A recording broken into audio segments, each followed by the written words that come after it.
ce chant et remettre les deux dernières strophes, s'il te plaît.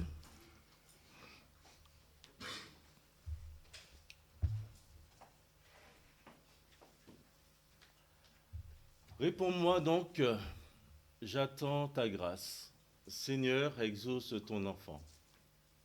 Tu me dis de chercher ta face, et je la cherche, ô Dieu vivant. Mes yeux verront la délivrance que mon Sauveur m'accordera. Aussi mon cœur plein d'assurance. En l'attendant, s'affermira. En l'attendant, s'affermira. Que faisons-nous en attendant? Voilà, c'est ça la question. Que faisons-nous en attendant que notre Seigneur apporte la délivrance?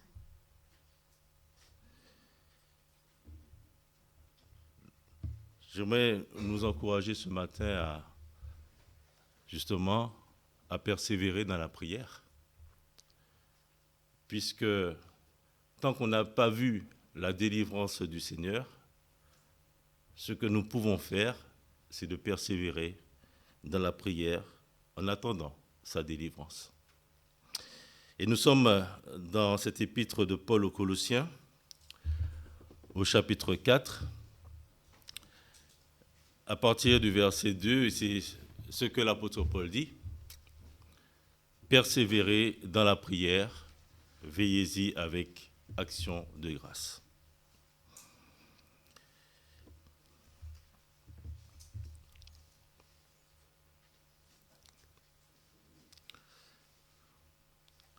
Dans le chapitre 3, nous avons vu que l'apôtre Paul a encouragé donc ces chrétiens à mettre Christ au centre de leur vie.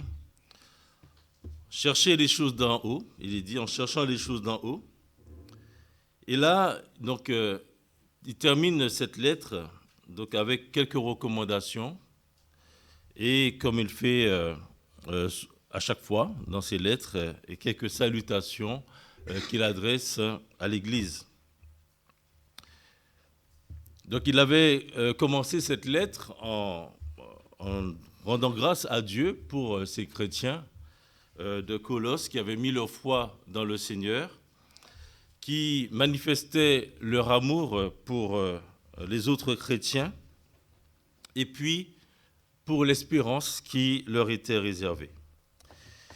Et il leur disait également qu'ils ne cessaient de prier pour eux, au chapitre 1, verset 3 et verset 9.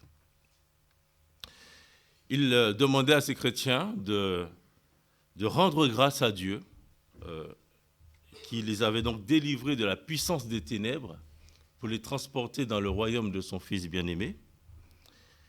Et là, il termine sa lettre en encourageant les chrétiens à la prière.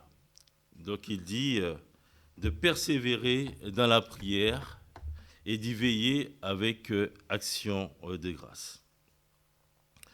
Donc nous voyons là toute l'importance que l'apôtre accordait à la prière. Du début de sa lettre à la fin, la prière a cette place centrale. Donc j'aimerais vous poser cette question: est-ce que la prière est importante pour vous?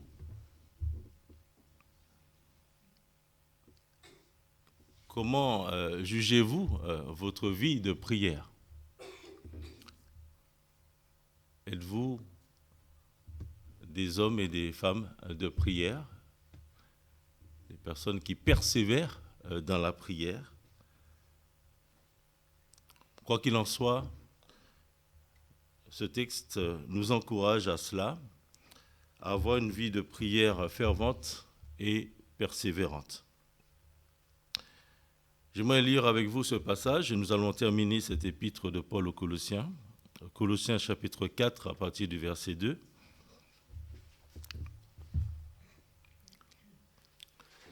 Persévérez dans la prière, veillez-y avec action de grâce.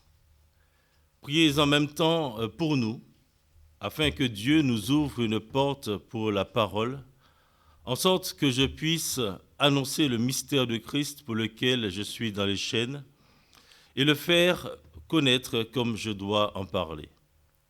Conduisez-vous avec sagesse envers ceux du dehors et rachetez le temps. Que votre parole soit toujours accompagnée de grâce, assaisonnée de sel, afin que vous sachiez comment il faut répondre à chacun. Tychik, le frère bien-aimé et le fidèle ministre, mon compagnon de service dans le Seigneur, vous communiquera tout ce qui me concerne. Je l'envoie exprès vers vous pour que vous connaissiez notre situation et pour qu'il console vos cœurs. Je l'envoie avec Onésime, le frère fidèle et bien-aimé, qui est des vôtres. Ils vous informeront de tout ce qui se passe ici. Aristarque, mon compagnon de captivité, vous salue, ainsi que Marc, le cousin de Barnabas, au sujet duquel vous avez reçu des ordres, et s'il va chez vous, accueillez-le. Jésus, appelé Justus, vous salue aussi.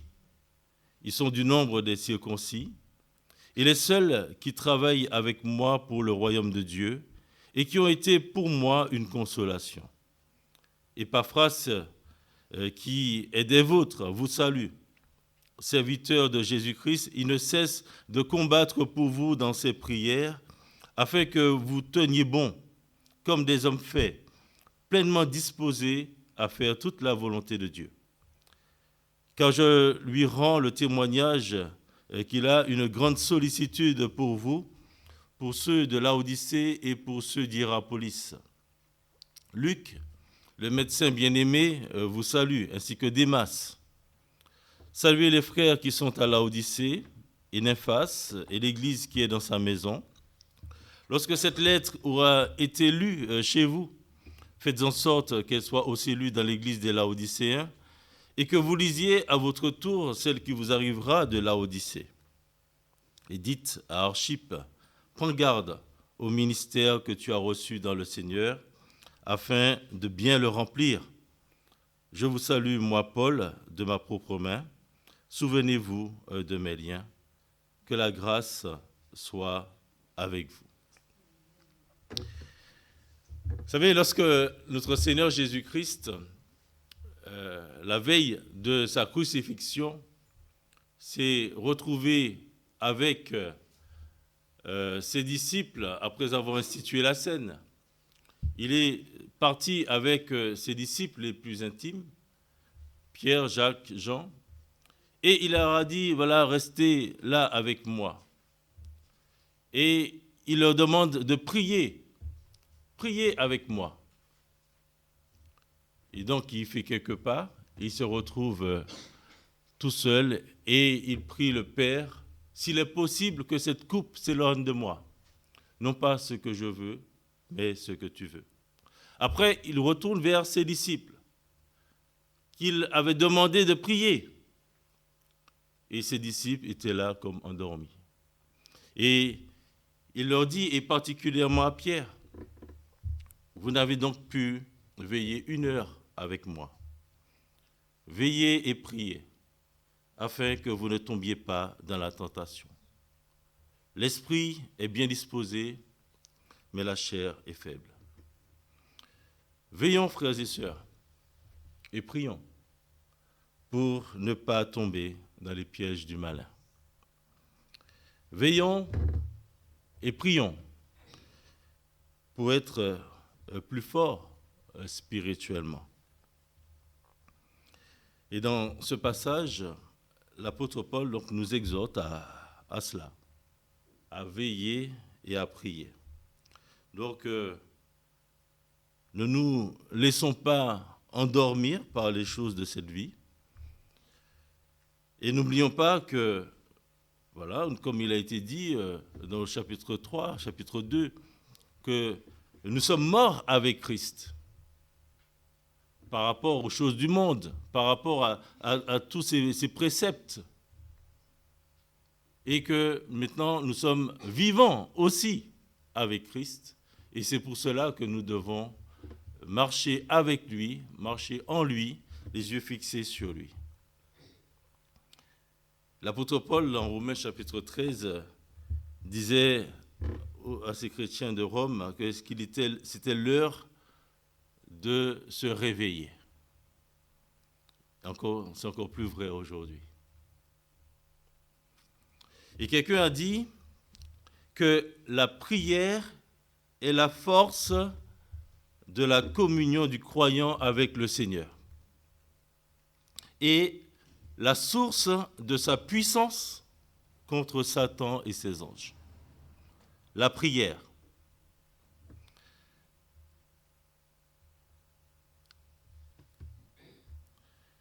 Et aux Éphésiens, l'apôtre Paul, justement, dit que nous n'avons pas à lutter contre les dominations, contre les autorités, mais contre le prince de ce monde. Et il leur dit de prendre toutes les armes de Dieu.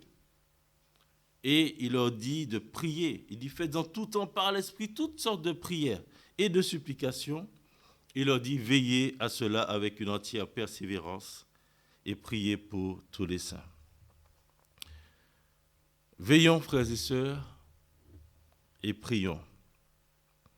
Faisons-le avec persévérance, donc sans nous relâcher.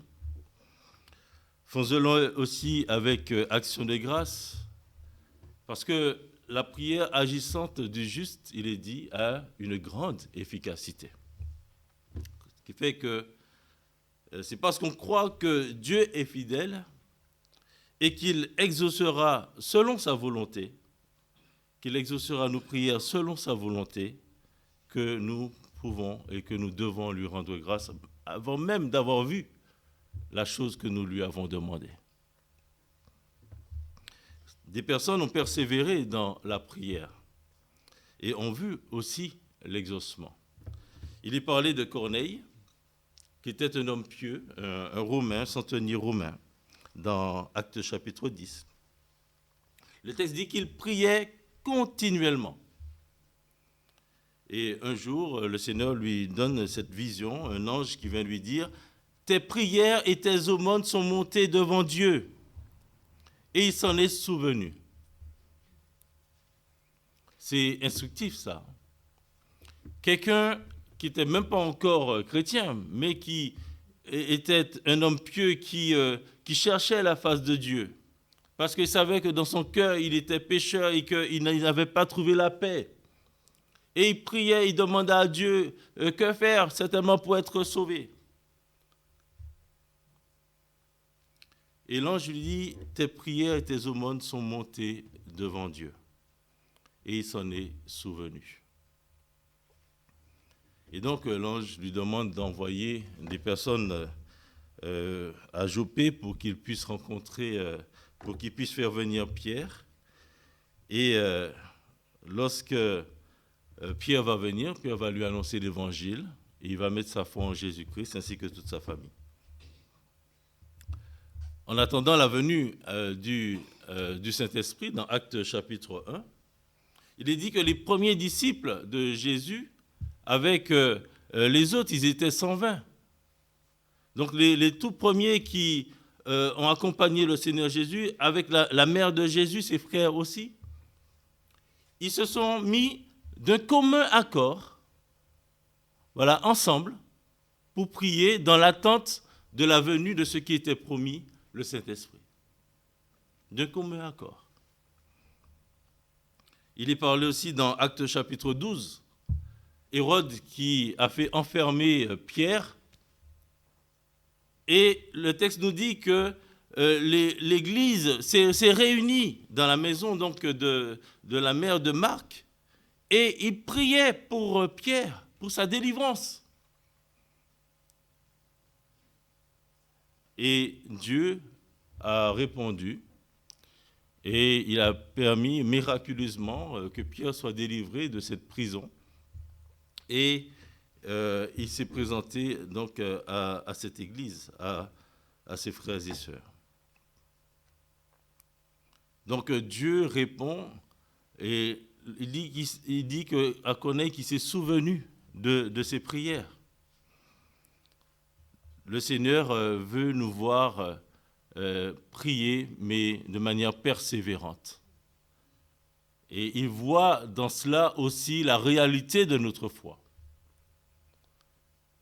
Et c'est pour ça que le Seigneur Jésus a donné ces exemples disant qu'il fallait prier et ne point se relâcher. On peut lire ensemble ce texte de Luc chapitre 18.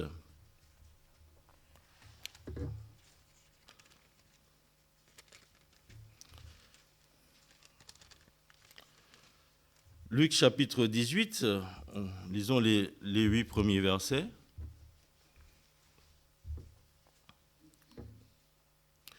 Jésus leur adressa une parabole pour montrer qu'il faut toujours prier et ne point se relâcher.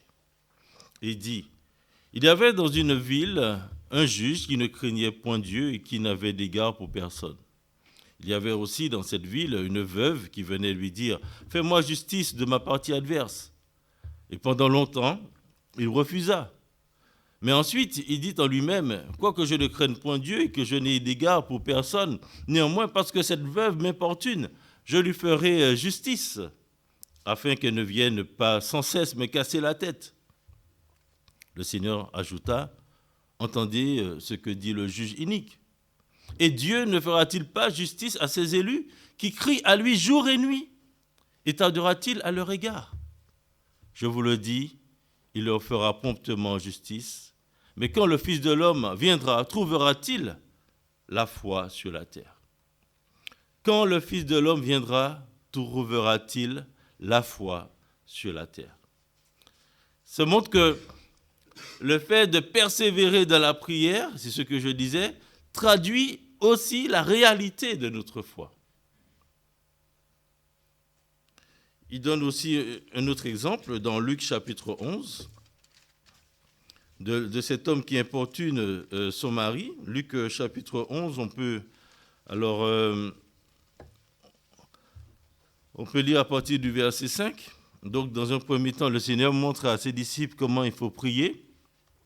Et il leur dit encore, verset 5, dans Luc chapitre 11, il dit, si l'un de vous a un ami et qu'il aille le trouver au milieu de la nuit pour lui dire, ami, prête-moi 3 pains, car un de mes amis est arrivé de voyage chez moi et je n'ai rien à lui offrir. Et si de l'intérieur de sa maison, cet ami lui répond, ne m'importune pas, la porte est déjà fermée, mes enfants et moi, nous sommes au lit, je ne puis me lever pour te donner des pains. Je vous le dis, même s'il ne se levait pas pour les lui donner parce que c'est son ami, il se lèverait à cause de son importunité et lui donnerait tout ce dont il a besoin. Et moi, je vous dis, demandez et l'on vous donnera, cherchez et vous trouverez, frappez et l'on vous ouvrira. Car quiconque demande reçoit, celui qui cherche trouve et l'on ouvre à celui qui frappe. Quel est parmi vous le père qui donnera une pierre à son fils s'il lui demande du pain? Ou s'il demande un poisson, lui donnera-t-il un serpent au lieu d'un poisson? Ou s'il demande un œuf, lui donnera-t-il un scorpion? Si donc méchant comme vous l'êtes, vous savez donner de bonnes choses à vos enfants, à combien plus forte raison le Père Céleste donnera-t-il le Saint-Esprit à ceux qui le lui demandent? Voilà.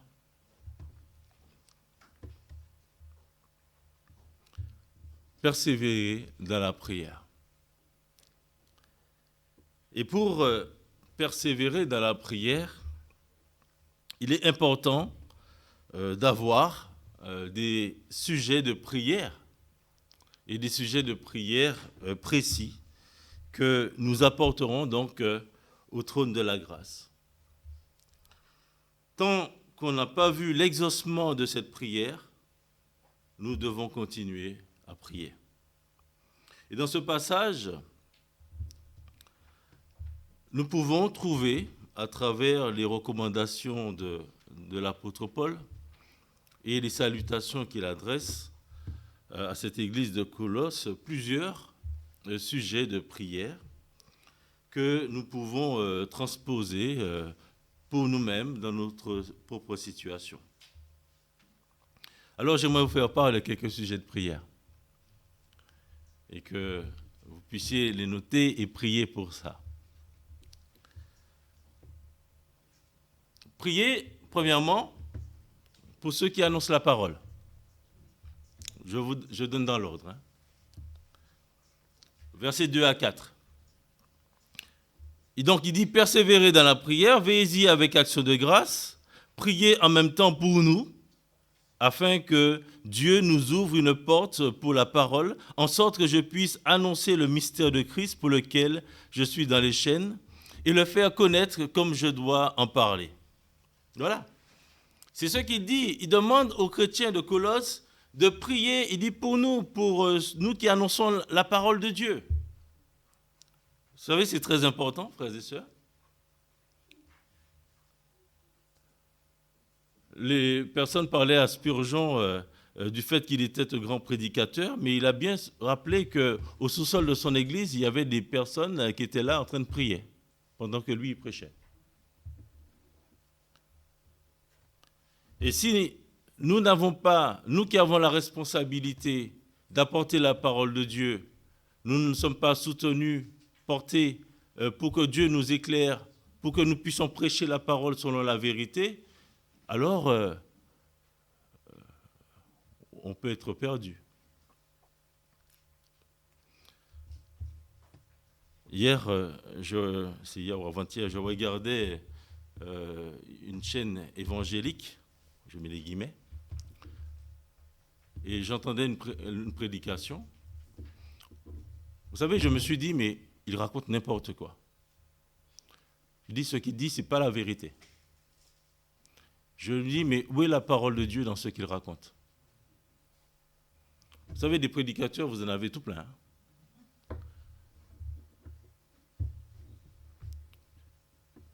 Et donc, pour que je puisse dire ça, moi qui ai un tel respect profond pour ceux qui annoncent la parole de Dieu, c'était vraiment parce que c'était le cas. Et que Dieu nous garde, que Dieu me garde. Mais pour cela, on a besoin que les uns et les autres prient pour nous, pour que nous restions fidèles à la parole de Dieu, que nous prêchons la parole de Dieu, toute la parole de Dieu, rien que la parole de Dieu. Priez pour notre témoignage aussi, vis-à-vis des inconvertis.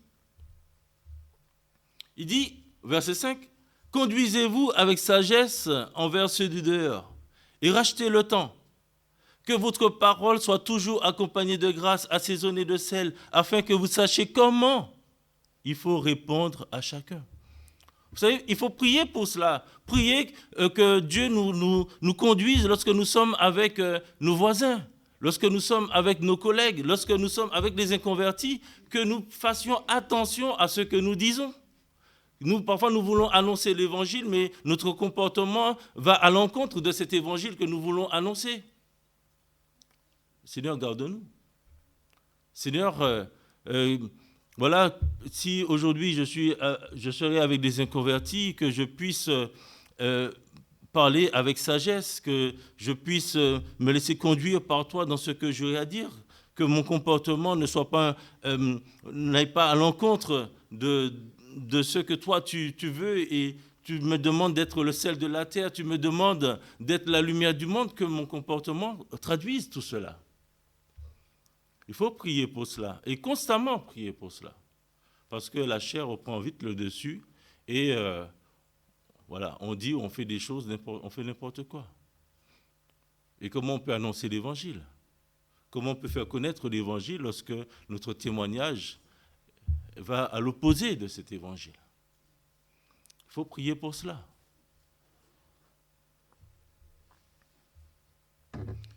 Prier pour la situation particulière des chrétiens. Versets 7 à 9. Tychik, le frère bien-aimé et le fidèle ministre, mon compagnon de service dans le Seigneur, vous communiquera tout ce qui me concerne. Je l'envoie exprès vers vous pour que vous connaissiez notre situation et pour qu'il console vos cœurs. Je l'envoie avec Onésime, le frère fidèle et bien-aimé qui est des vôtres. Ils vous informeront de tout ce qui se passe ici. Vous voyez, l'apôtre Paul, là, il montre l'importance d'informer, de dire aux chrétiens sa situation, la situation de ses compagnons. Pourquoi? Pour que les chrétiens puissent prier.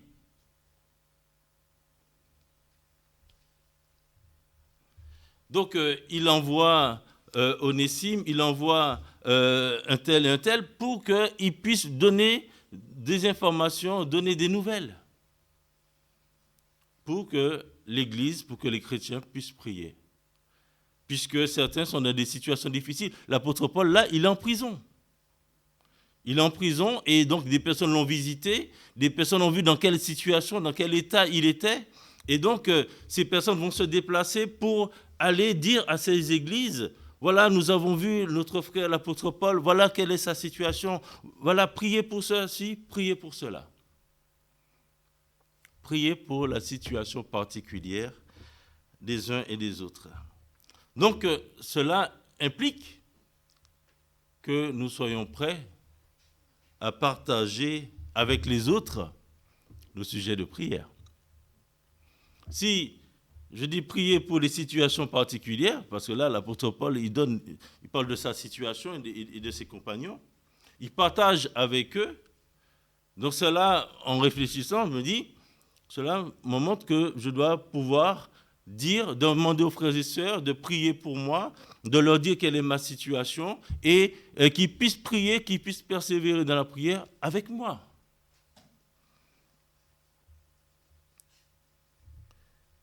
Parce que nous ne pouvons pas, frères et sœurs, persévérer dans la prière si nous ne prions pas pour des sujets précis. Et c'est ça aussi l'un des problèmes. C'est que nous n'avons pas de sujet de prière qui fait que nous ne persévérons pas dans la prière. Oui, merci Seigneur pour la journée, merci pour le repas, merci, et puis ça s'arrête là. Et puis c'est toujours la même chose. On a besoin de connaître des sujets clairs, précis. Et nous avons, c'est pas le dimanche qu'on va entendre les sujets de prière. Nous avons un moment dans l'église mis à part pour cela. Le mercredi soir, c'est pas pour rien. Le mercredi soir, c'est pour partager des sujets. Ceux qui veulent partager peuvent le dire et nous pouvons prier les uns pour les autres. Et comme nous nous voyons régulièrement, donc nous persévérons aussi en cela.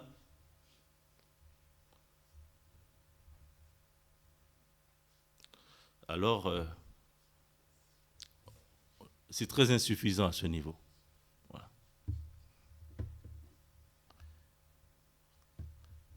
Et on a un grand progrès à faire à ce niveau. Pour être efficace dans la prière, il est important de connaître pourquoi l'on prie, au lieu de répéter, comme je l'ai dit, des phrases toutes faites. Partager les sujets de prière avec des frères et sœurs, c'est important. C'est pas... Alors, il faut faire attention aussi avec... il faut faire attention. Et il y a deux choses. Alors, je vais essayer d'être concret. Si on vient prier, c'est parce qu'on veut prier. Et comprendre que ce frère ou cette sœur qui accepte de partager un sujet de prière, quelque chose qui lui est cher, une souffrance, une difficulté, c'est parce que ce frère et cette sœur nous fait confiance. Il ne vient pas raconter sa vie pour raconter sa vie. Il vient parce qu'il croit que la prière du juste a une grande efficacité. Et il a besoin d'être soutenu dans la prière parce qu'il sait que lui-même, il a besoin d'aide et que Dieu lui a donné des frères et des sœurs pour cela. Donc si c'est pour entendre des sujets et puis après les raconter dehors, ce n'est pas la peine. On vient nous partager des sujets, on les garde dans notre cœur et on va, pendant la semaine, on va prier, on va intercéder pour cette personne qui nous a montré cet acte de confiance en venant vers nous, nous dire « Est-ce que tu peux prier pour moi pour cela?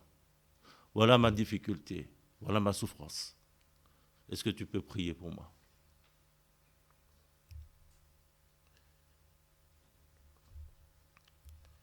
que c'est triste si, dans l'Église, je ne sais pas vers qui me tourner pour lui dire quelle est ma souffrance, quel est ce sujet que j'ai et que je sais que cette personne ne va pas divulguer, raconter ma vie partout et que cette personne saura prier pour moi.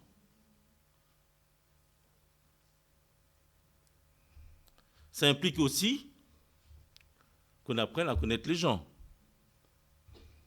Parce qu'on ne raconte pas sa vie à des gens qu'on ne connaît pas. Donc, ça implique aussi qu'on vit pleinement la vie d'église. Ça implique qu'on passe du temps ensemble. Donc, vous voyez que si notre vie d'église se limite qu'au culte du dimanche, on est vraiment loin du compte. Voilà. Et on ne peut pas persévérer dans la prière, lutter les uns pour les autres, combattre les uns avec les autres. J'aimerais avancer. Un autre sujet de prière, dans les versets 10 à 11, où l'apôtre Paul il dit « Aristarque, mon compagnon de captivité, vous salue, ainsi que Marc, le cousin de Barnabas, au sujet duquel vous avez reçu des ordres. S'il va chez vous, accueillez-le. Jésus, appelé Justus, vous salue. Ils sont du nombre des circoncis et les seuls qui travaillent avec moi pour le royaume de Dieu et qui ont été pour moi une consolation. » Là, je notais de prier pour, je dirais, une bonne collaboration des chrétiens dans l'œuvre du Seigneur. Et ça aussi, c'est très important. Prier pour une bonne collaboration des chrétiens dans l'œuvre du Seigneur. Donc, non seulement il transmet les salutations d'Aristarque, de Marc et de Justus, donc ces trois juifs qui travaillaient avec lui pour le royaume de Dieu. Là, l'apôtre souligne qu'ils ont été pour lui une consolation. Marc, vous savez, il avait donc collaboré avec, dans le bon sens du terme, avec Paul et Barnabas lors du premier voyage missionnaire, dans Actes chapitre 13. Et Marc, nous ne savons pas pourquoi, mais les avait quittés en route. Et puis là, l'apôtre Paul n'a pas apprécié cette attitude de Marc. Et donc, lorsqu'il fallait qu'il parte pour un deuxième voyage missionnaire, Barnabas voulait prendre Marc avec lui, mais Paul a dit non, on ne va pas le prendre. Bon, il n'était pas fiable. Et donc, ça a créé une discorde entre l'apôtre Paul et Barnabas, deux serviteurs du Seigneur, parce qu'ils n'étaient pas d'accord sur ce qu'il fallait faire avec Marc. Et c'est pour ça que je dis qu'il faut prier pour une bonne collaboration des chrétiens, des serviteurs de Dieu dans l'œuvre du Seigneur. Mais quelques temps après, on voit que ces frères se sont réconciliés. Et là, il dit que Marc, ils ont reçu des ordres le concernant.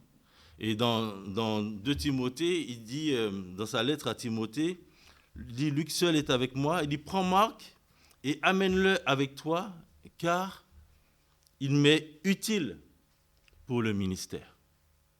Vous voyez cette évolution de Marc qui, au départ, était quelqu'un en qui on ne pouvait pas vraiment avoir confiance.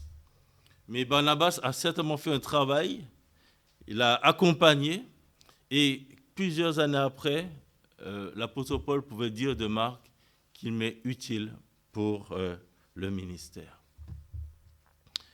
Donc, gloire à Dieu. Gloire à Dieu. Mais cette discorde qu'il y a eu entre Paul et Barnabas nous montre combien il est important que Dieu nous conduise, que Dieu nous éclaire et que nous ne puissions pas laisser quelques divergence venir mettre la division. Il peut y avoir des divergences, c'est pas ça le problème. Il peut y avoir des divergences, nous ne pensons pas tous pareil. Mais cette divergence ne doit pas amener la division. Et au niveau des responsables, il est très important que l'Église prie pour ses responsables, pour que nous puissions avancer de même pas. Que s'il y a des points où nous ne sommes pas d'accord, que ces points ne créent pas la division parmi nous. Donc, Paul et Barnabas se sont séparés, mais voilà, le Seigneur a fait son œuvre avec l'un et avec l'autre. Et c'est très important, frères et sœurs, de persévérer dans la prière pour les responsables de l'Église. Puisque Satan attaque avant tout là. Et c'est pour ça qu'il faut prier pour les conducteurs spirituels aussi. Dans le verset 12 à 14, il parle d'Épaphras, qui est des vôtres, vous salue, serviteur de Jésus-Christ. Il ne cesse de combattre pour vous dans ses prières, afin que vous teniez bon, comme des hommes faits, pleinement disposés à faire toute la volonté de Dieu. Car je lui rends le témoignage qu'il a une grande sollicitude pour vous, pour ceux de Laodicée, pour ceux d'Hiérapolis. Luc, le médecin bien-aimé, vous salue ainsi que Démas. Donc là, il parle d'Épaphras, qui était certainement le responsable de cette église de Colosse. Au chapitre 1, l'apôtre Paul avait déjà parlé de lui, disant que les instructions qu'il avait reçues, il dit que vous avez reçu d'Épaphras, notre bien-aimé compagnon de service. Il est pour vous un fidèle ministre de Christ, et il nous a appris de quel amour l'Esprit vous anime. Donc cet Épaphras devait être le responsable de l'Église. Et l'apôtre Paul encore dit à l'Église de Colosse, voilà toute la sollicitude de ce serviteur de Jésus-Christ qui combat dans ses prières. Donc là encore, ça nous montre que, en tant que responsables, nous devons être des hommes et des hommes de prière. Ceux qui ont quelques responsabilités, les frères ou ceux qui ont quelques responsabilités dans l'Église, vous devez être des hommes et des femmes de prière. Vous vous occupez des enfants. Est-ce que vous priez, vous persévérez dans la prière pour ces enfants qui sont là, qu'on vous confie dimanche après dimanche, pour la préparation de l'enseignement? Vous vous occupez des jeunes, est-ce que vous persévérez dans la prière pour les jeunes? Etc., etc. C'est conducteur spirituel.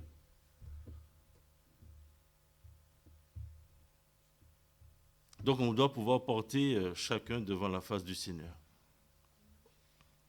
Et puis, voilà, on a beaucoup de sujets là. Hein. Il parle de Luc, le médecin bien-aimé, vous salue ainsi. En fait, quand on lit les salutations, on le lit rapidement. Mais si on prend le temps de s'arrêter dessus, je vois dans ces salutations vraiment beaucoup de sujets. Et là, dans ce verset 14, Luc, le médecin bien-aimé, vous salue ainsi que Démas. Je veux voir que prions, frères et sœurs, pour que nous demeurions fidèles, que les chrétiens demeurent fidèles. Prions les uns pour les autres pour qu'ils demeurent fidèles au Seigneur. Demeurer fidèles dans cette foi qui a été transmise au sein une fois pour toutes.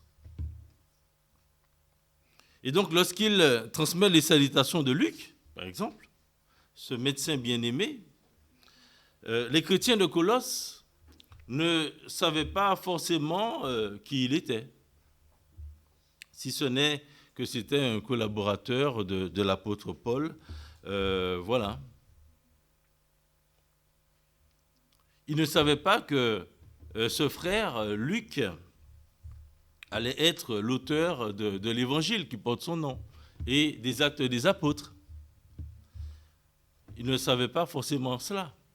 Mais en priant pour Luc, en priant qu'il puisse demeurer fidèle à Dieu et qu'il accomplisse l'œuvre que Dieu a pour lui sans même savoir quelle était cette œuvre, alors Dieu a conduit cet homme qui, lorsqu'il écrit Luc, il dit qu'il a fait des recherches exactes il a fait des recherches pour que notre foi, la foi de Théophile, puisse s'appuyer sur des faits.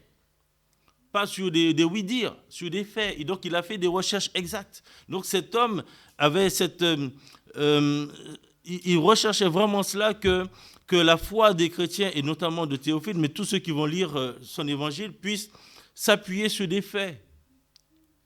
Et combien on a besoin de prier les uns pour les autres pour que notre foi soit affermie dans le Seigneur, que notre foi s'appuie vraiment sur des faits, sur la parole de Dieu, et pas sur des gens qui racontent n'importe quoi et puis dont la parole de Dieu n'a aucune place. Donc Luc, ce médecin bien-aimé, est celui fidèle qui va rédiger cet évangile et le livre des Actes. Il parle aussi donc de Démas, vous voyez. Luc, le médecin bien-aimé, vous salue, ainsi que Démas. Donc si Luc, je dirais, c'est le côté positif, Démas, malheureusement, c'est le sujet de tristesse. Malheureusement, Démas, là, lui, il va l'abandonner. Il va abandonner l'apôtre Paul, il est dit par amour du monde. Parce que dans sa deuxième lettre à Timothée, dans 2 Timothée chapitre 4, c'est ce que dit l'apôtre Paul. Démas m'a abandonné par amour pour le siècle présent. Il est parti pour Thessalonique. Quelle tristesse. C'est pour ça aussi, frères et sœurs, qu'il faut prier, qu'il faut persévérer dans la prière les uns pour les autres. Parce que, qu'en sera-t-il pour vous? Dans un mois, dans un an, dans 10 ans? Est-ce qu'on dira la même chose qu'un tel? Et pour nous qui avons une vie chrétienne assez longue, nous savons que c'est la réalité. Combien de cette église, on peut dire, voilà, un tel, il a abandonné. Il est dans le monde, il vit dans le monde, il fait n'importe quoi. Ou même s'il ne fait pas n'importe quoi d'ailleurs, il a mis Dieu de côté. Parce qu'il y a des gens dans le monde qui ne font pas n'importe quoi. Il ne faut pas dire n'importe quoi non plus. Non, mais il a mis Dieu de côté. Il ne veut plus entendre parler de Dieu. Ouais. Démas m'a abandonné.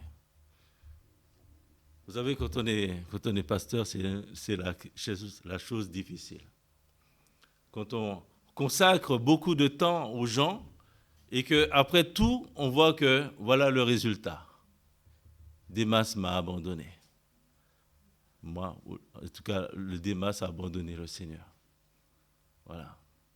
Alors, est-ce que vous serez un Démas qui allait abandonner le Seigneur, qui va se traduire par abandonner l'Église? Parce que les gens disent, ah oui, bon, moi, pas besoin d'aller à l'Église, je peux rester chez moi tout seul, je crois en Dieu, ça suffit. C'est pas ça. Voilà. Et puis, terminer avec ces salutations que l'apôtre Paul dit. Saluez les frères qui sont à Laodicée et Nymphas et l'église qui est dans sa maison. Lorsque cette lettre aura été lue chez vous, faites en sorte qu'elle soit aussi lue dans l'église des Laodicéens et que vous lisiez à votre tour celle qui vous arrivera de Laodicée. Voilà. Donc là, on voit vraiment qu'il y a entre les églises une communion. Et l'apôtre Paul dit à cette église de Colosse, voilà, saluez les frères qui sont à Laodicée, etc. Vous allez recevoir une lettre, mais vous allez faire circuler la lettre que moi je vous ai envoyée. En fait, là, ça montre cette communion avec nos églises sœurs, les églises qui partagent la foi dont nous partageons. Et c'est important de maintenir une communion avec nos églises sœurs. Les églises qui partagent la foi, notre foi. Et là, l'apôtre Paul montre en cela que c'est très important. Cette église de Laodicée, malheureusement, elle va devenir une église tiède. Dans Apocalypse chapitre 3, versets 14 à 22, le Seigneur reprend cette église de Laodicée, qui est devenue une église tiède, qui donne du dégoût à notre Seigneur. Il dit, je te vomirai de ma bouche. Cette église s'appuyait sur ses richesses matérielles et non sur Dieu. Et donc le Seigneur l'a invité à se repentir parce qu'il dit qu'il se tenait à la porte alors qu'il devait être à l'intérieur. Cette église avait mis le Seigneur Jésus à la porte, avait mis le Seigneur Jésus à l'extérieur. Donc on peut avoir cette étiquette d'église évangélique baptiste aussi, et puis de mettre le Seigneur à la porte. Si on s'appuie sur nos propres forces, si ce qui compte pour nous, c'est les choses matérielles, et la persévérance de la prière, on n'en a pas besoin parce qu'on a tout, alors le Seigneur, il est à la porte. Alors ne soyons pas comme cette église de Laodicée. Et pour cela, on a besoin d'avoir une église qui prie. Des frères et sœurs qui persévèrent dans la prière, qui reconnaissent que sans Dieu, ils ne peuvent rien faire. Et qu'ils ont besoin de l'aide de Dieu pour pouvoir continuer et être fidèles à Dieu. Et puis, le verset 18, il dit « Je vous salue, moi, Paul, de ma propre main. Souvenez-vous de mes liens. » Et là, ça me fait penser à tous ces chrétiens persécutés dans le monde. Tous ces chrétiens qui sont dans les liens à cause de leur foi, comme l'apôtre Paul. Voilà, pensons à ces frères et sœurs aussi et prions pour eux. Voilà, que le Seigneur nous aide, que le Seigneur nous montre que la prière, c'est important. Et ne négligeons pas notre vie de prière personnelle, mais aussi notre vie de prière collective. Et on a besoin de prier les uns pour les autres. Donc des sujets de prière, il y en a des masses. Alors gardons ces sujets et prions et ne négligeons pas les réunions de prière.